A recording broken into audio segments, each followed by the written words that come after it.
ഒരു കാര്യം നിങ്ങൾക്ക് ഉറപ്പ് നൽകാൻ ആഗ്രഹിക്കുകയാണ്. കുട്ടനാട് നഗരം വികസിച്ചുകൊണ്ടിരിക്കുന്ന നഗരമാണ്, ജംഗ്ഷനാണ്. ഒരുപാട് വാഹനങ്ങൾ ദിവസവും അങ്ങോട്ടും ഇങ്ങോട്ടും കടന്നു പോകുന്ന മേഖലയാണ് കുട്ടനാട് മേഖല.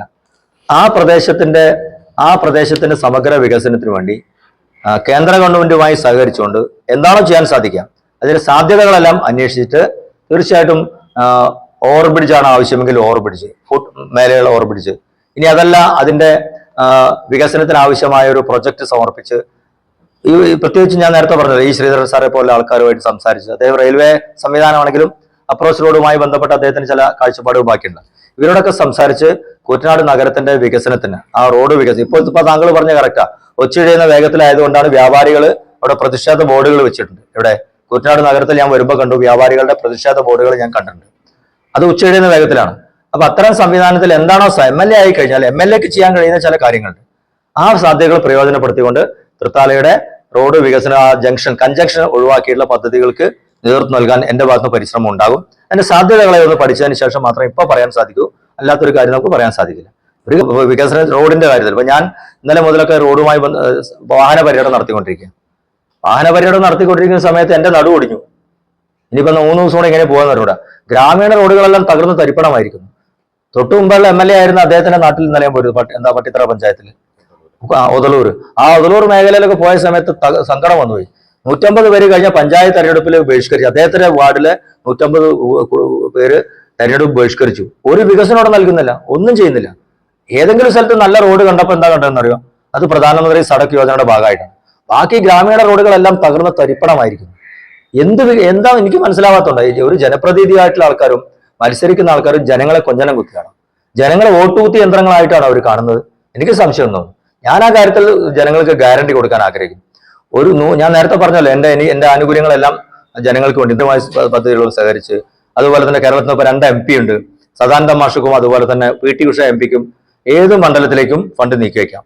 മറ്റ് MP-മാർക്ക് സാധിക്കില്ല, സുരേഷ് ഗോപിക്ക് സാധിക്കില്ല, ജോർജ് സാധിക്കില്ല.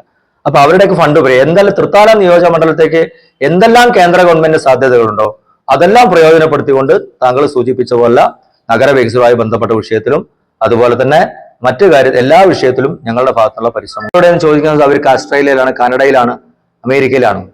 അപ്പൊ അവർക്ക് തൊഴിൽ അഭ്യസ്തവിദ്യരായ ചെറുപ്പക്കാര് തൃത്താല വിട്ട്, തൃത്താലയിൽ മാത്രമല്ല കേരളത്തിൽ അങ്ങോളം ഇങ്ങോളം മറ്റ് രാജ്യങ്ങളിലേക്ക് കുടിയേറുന്നു, പലായനം ചെയ്യുന്നു. യുവശക്തിയെ പ്രയോജനപ്പെടുത്താൻ കഴിയുന്നില്ല. തൃത്താലയിൽ യുവാക്കൾക്ക് തൊഴിൽ നൽകാൻ എന്ത് സംരംഭമാണ് തുടങ്ങിയിട്ടുള്ളത്? ഏതെങ്കിലും ഉദാഹരണം അവർക്ക് പറയാൻ സാധിക്കുമോ? ഒരു ഉദാഹരണം അവർക്ക് പറയാൻ സാധിക്കില്ല എന്നുള്ളതാണ്.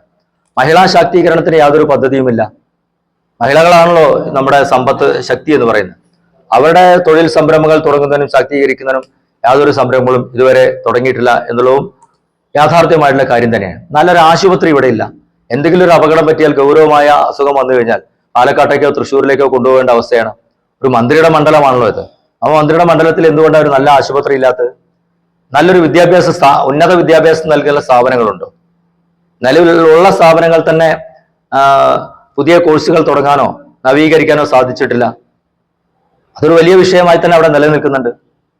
കായിക മേഖലയെ പ്രോത്സാഹിപ്പിക്കാൻ എന്ത് സംവിധാനം ഉള്ളത്? കുട്ടികളെല്ലാം കളിക്കുന്ന ടർഫ് ഇല്ല, അവർക്ക് പണം കൊടുക്കണം. എല്ലാ പഞ്ചായത്തിലും എന്തുകൊണ്ട് സ്റ്റേഡിയങ്ങൾ തുടങ്ങി അവർക്ക് കായിക പരിശീലനവും മറ്റും നൽകുന്ന ശ്രമങ്ങൾ നടത്തിയിട്ടില്ല? അപ്പൊ ഇങ്ങനെ നോക്കുമ്പോൾ തൃത്താലയുടെ സമഗ്രമായ മേഖലയിലും സമസ്ത മേഖലയിലും വികസന മുരടിപ്പിന്റെ ഒരു 7 പതിറ്റാണ്ടാണ് തൃത്താലയിലൂടെ കടന്നുപോയിട്ടുള്ളത് എന്നുള്ളത്. അതുമാത്രമല്ല, തൃത്താലയ്ക്ക് മഹിതമായ ഒരു സാംസ്കാരിക പാരമ്പര്യമുണ്ട്. തൃത്താലയിൽ മഹാകവി അക്കിത്തം ജനിച്ച മണ്ണാണ്. അദ്ദേഹത്തിന് 100ാം ജന്മദിനം കഴിഞ്ഞ ദിവസം കടന്നുപോയി. അദ്ദേഹം മരിച്ച സമയത്ത് സർക്കാർ 5 കോടി രൂപ പാസാക്കി സ്മാരകം പണിയും സാംസ്കാരിക നിലയം പണിയുമെന്നൊക്കെ പറഞ്ഞു. പക്ഷെ ഇതുവരെ ഒന്നും ചെയ്തിട്ടില്ല. ആരെയാണ് ഭയക്കുന്നത്? തിരൂരിലെ എഴുത്തച്ഛന്റെ പ്രതിമ ഇതുവരെ ഉണ്ടാക്കിയിട്ടില്ല. ആരെ ഭയന്നിട്ടാണ്? എന്താ അക്കിത്തത്തിന്റെ സ്മാരകം പൂർത്തിയാക്കാത്തത്? അക്കിത്തത്തോടുള്ള വിരോധം കൊണ്ടാണ്? CPM-ഉം കോൺഗ്രസും മറുപടി പറയണം. അതോ ആരെങ്കിലും ഭയന്നിട്ടാണോ? മത തീവ്രവാദികളുടെ തിട്ടൂരം ഭയന്നിട്ടാണോ അക്കിത്തത്തിന് സ്മാരകം ഉണ്ടാക്കാത്തത്? എഴുത്തച്ഛന്റെ പ്രതിമ തിരൂരിൽ സ്ഥാപിക്കാത്തതുപോലെ ഞങ്ങൾ ആ കാര്യത്തിൽ വളരെ വലിയ സംശയമുണ്ട് എന്നുള്ളതാണ്. മാത്രവുമല്ല, ഒരു പൊതു ശ്മശാനം പാനക്കരയിൽ ഒരു ശ്മശാനമുണ്ട്. ആ ശ്മശാനം ഉപയോഗപ്രദമല്ല. ഞാൻ അവിടെ പോയിരുന്നു. അത് കാട് പിടിച്ച് കിടക്കുന്നു. പാവപ്പെട്ട ഹിന്ദുവിന്റെ വീടുകളിൽ മരണം നടന്നു കഴിഞ്ഞാൽ അവര് ശവവുമായി ദൂരേക്ക് പോകേണ്ട സാഹചര്യമാണ്.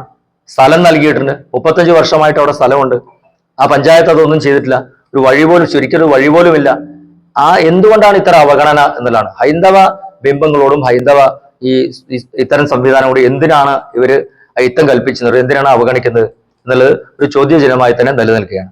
പാക്കനാരുടെ മണ്ണാണ്, അതുപോലെ തന്നെ മേഴത്തൂർ അഗ്നിഹോത്രിയുടെ മണ്ണാണ്, പൈരവിപ്പറ്റ പന്തിരുപേരത്തിന് നല്ല ടൂറിസത്തിന്റെ സാധ്യത ഉണ്ടല്ലോ. കൾച്ചറൽ ടൂറിസം, തീർത്ഥാടന ടൂറിസം, അതുപോലെ തന്നെ സാംസ്കാരിക ആധ്യാത്മിക ടൂറിസത്തിന്റെ സാധ്യത, അതോടൊപ്പം തന്നെ ആയുർവേദ ടൂറിസത്തിന്റെ സാധ്യത, സാംസ്കാരിക ടൂറിസത്തിന്റെ സാധ്യതയുമാണ് തൊഴില്. തൃത്താലയിലെ ഏറ്റവും വലിയ വിഷയങ്ങൾ ഒന്ന് യുവാക്കൾക്ക് തൊഴിലില്ല എന്നുള്ളതാണ്. അപ്പൊ തൊഴിൽ അന്വേഷിക്കുന്ന ആൾക്കാരുടെ ഡാറ്റാ ബാങ്ക് തയ്യാറാക്കും. തൊഴിൽ അന്വേഷിക്കുന്ന ആൾക്കാർ ആരൊക്കെയാണെന്നുള്ളതിനെ കുറിച്ച് സംവിധാനമായി ഡാറ്റാ ബാങ്ക് ഉണ്ടാക്കും. MLA ആയി കഴിഞ്ഞാൽ MLA ഓഫീസ് ഒരു ഓഫീസ് മാത്രമല്ല ഉണ്ടാവുക, 8 പഞ്ചായത്തിലും MLA ഓഫീസുകൾ തുറക്കും. അതിന്റെ സബ് ഓഫീസുള്ളൂ. അവിടെ എല്ലാം തന്നെ ഈ കാര്യങ്ങൾ സ്വീകരിക്കുന്നതിന് വേണ്ടിയുള്ള ഡാറ്റാ ബാങ്കിന്റെ സംവിധാനങ്ങൾ ഉണ്ടാവും. അവർക്ക് യോഗ്യത അനുസരിച്ചുള്ള ജോലി ഉറപ്പാക്കുക. അത് സർക്കാർ സംവിധാനം തന്നെ ആവണമെന്നില്ല, പക്ഷെ ജോലികൾ ഉറപ്പാക്കുന്ന കാര്യങ്ങൾ ഉണ്ടാവും. PSC റാങ്ക് ഹോൾഡർമാർക്ക് പ്രത്യേക ഹെൽപ്പ് ഡെസ്ക് ഉണ്ടാവും, അവരുടെ ഏതുവരെയായി അവരുടെ നിയമനത്തിന്റെ കാര്യങ്ങൾ, അത്തരം കാര്യങ്ങൾ വെച്ചിട്ടുണ്ട്. അതുപോലെ തന്നെ 6 മാസത്തിലൊരിക്കൽ ഇവിടെ ജോബ് ഫെസ്റ്റ് നടത്തും.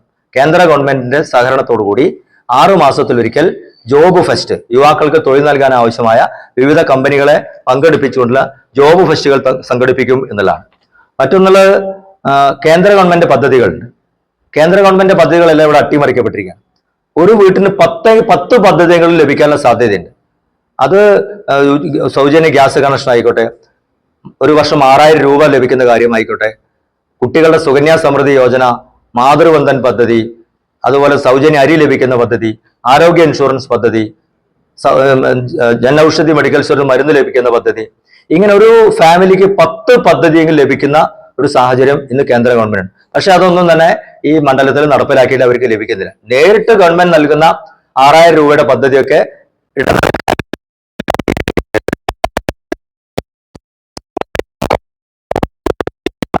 മറ്റൊരു കാര്യമുള്ളത് ടൂറിസത്തിന്റെയും പൈതൃകത്തിന്റെയും സാംസ്കാരികം. നമുക്കറിയാം തീർത്ഥാടന ടൂറിസത്തിന് ധാരാളം സാധ്യതയുണ്ട്. പന്നിയൂർ ക്ഷേത്രമുണ്ട്, അതുപോലെ തന്നെ മേമഞ്ചേരി മന, തൃത്താല ശിവക്ഷേത്രം.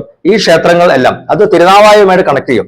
ഭാരതപ്പുഴയുടെ തീരത്തെ തിരുനാവായിട്ട് കണക്ട് ചെയ്ത തിരൂരിൽ നിന്ന് അങ്ങോട്ട് തുടങ്ങിയാൽ ഈ തീരപ്രദേശങ്ങളിലെല്ലാം ധാരാളം ക്ഷേത്രങ്ങളുണ്ട്. തീർത്ഥാടന ടൂറിസത്തിന്റെ സാധ്യതകൾ നമ്മൾ പ്രയോജനപ്പെടുത്തും. അതുപോലെ തന്നെ സാംസ്കാരിക ടൂറിസം, മഹാകവി അക്കിത്തഞ്ചിറമണ്ണ, MT വാസുദേവൻ നായർ, അതുപോലെ തന്നെ മേഴത്തൂർ അഗ്നിഹോത്രി, ഇങ്ങനെ ധാരാളം പൈതൃക ആ പൈതൃകങ്ങളെ പ്രയോജനപ്പെടുത്തിയുള്ള സാംസ്കാരിക ടൂറിസത്തിന്റെ സാധ്യതകളുണ്ട്. അതുപോലെ തന്നെ ആയുർവേദ ടൂറിസം, ധാരാളം ആയുർവേദ സംവിധാനങ്ങളുള്ള സ്ഥലമാണ് മേഴത്തൂർ, അതുപോലെ സ്ഥലങ്ങൾ. ആയുർവേദ ടൂറിസം, നേച്ചുറൽ ടൂറിസം, ഭാരതപ്പുഴയുടെ തീരമാണ്, ആ തീരത്ത് നേച്ചുറൽ ടൂറിസത്തിന്റെ ധാരാളം സാധ്യതകൾ. അപ്പൊ ആരും വരാൻ ആഗ്രഹിക്കുന്ന ഒരു ടൂറിസ്റ്റ് കേന്ദ്രമാക്കി തൃത്താലയെ മാറ്റും എന്നതാണ്. അത് തൃത്താലയിലെ ടൂറിസ്റ്റ് കേന്ദ്രമാക്കുമ്പോൾ ഇത് എങ്ങനെയാണോ ബറോഡയില് പിന്നെ പട്ടേലിന്റെ പ്രതിമ വന്നപ്പോൾ അതിനെ കളിയാക്കിയവരാണ്, പ്രതിമ പട്ടിണി മാറ്റുമെന്ന്. ഇന്ന് പ്രതിമ പട്ടിണി മാറ്റുന്നുണ്ട്. അവിടെ ലക്ഷക്കണക്കിന് ആൾക്കാർക്ക് നേരിട്ടും അല്ലാതെയും ജോലി നൽകുന്നത്.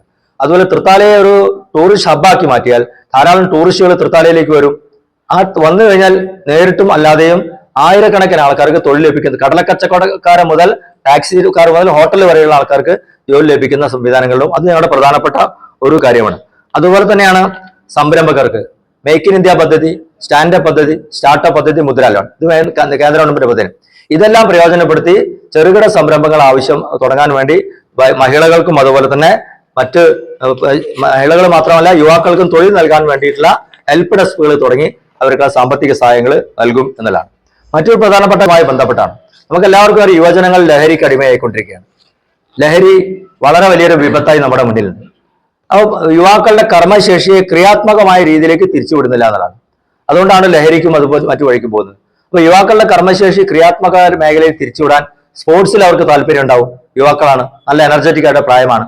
അപ്പൊ അവർക്ക് ട്രെയിനിങ് കൊടുക്കുന്ന വോളിബോള്, ഫുട്ബോള്, കായിക മേഖലയ്ക്ക് ട്രെയിനിങ് കൊടുക്കുന്നതിന് വേണ്ടിയുള്ള ട്രെയിനിങ് കേന്ദ്രങ്ങൾ ആരംഭിക്കും.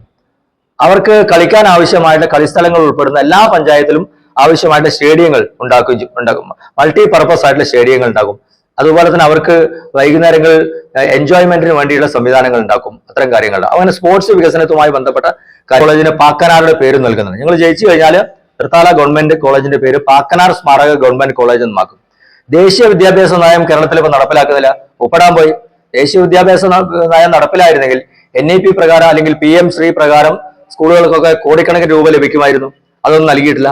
തീർച്ചയായും തൃത്താലയിലെ വിദ്യാലയങ്ങൾ, ആ വിദ്യാലയങ്ങളിലെല്ലാം തന്നെ PM ശ്രീ പദ്ധതി നടപ്പിലാക്കിക്കൊണ്ട് സംവിധാനങ്ങൾ ഉൾപ്പെടുത്തി മനോഹരമായ ഒരു വിദ്യാലയമാക്കി അവനെ മാറ്റും എന്നതാണ്. വിദ്യാർത്ഥികൾക്ക് പ്രത്യേക കോച്ചിങ് സെന്റർ, അവർക്ക് വനിതാ ഹോസ്റ്റല്, അതുപോലെ തന്നെ അവധിക്കാലത്ത് അവരുടെ കർമ്മശേഷി പ്രയോജനപ്പെടുന്ന ലിറ്റററി ക്യാമ്പുകൾ, അത്തരം കാര്യങ്ങളെല്ലാം ചെയ്യും.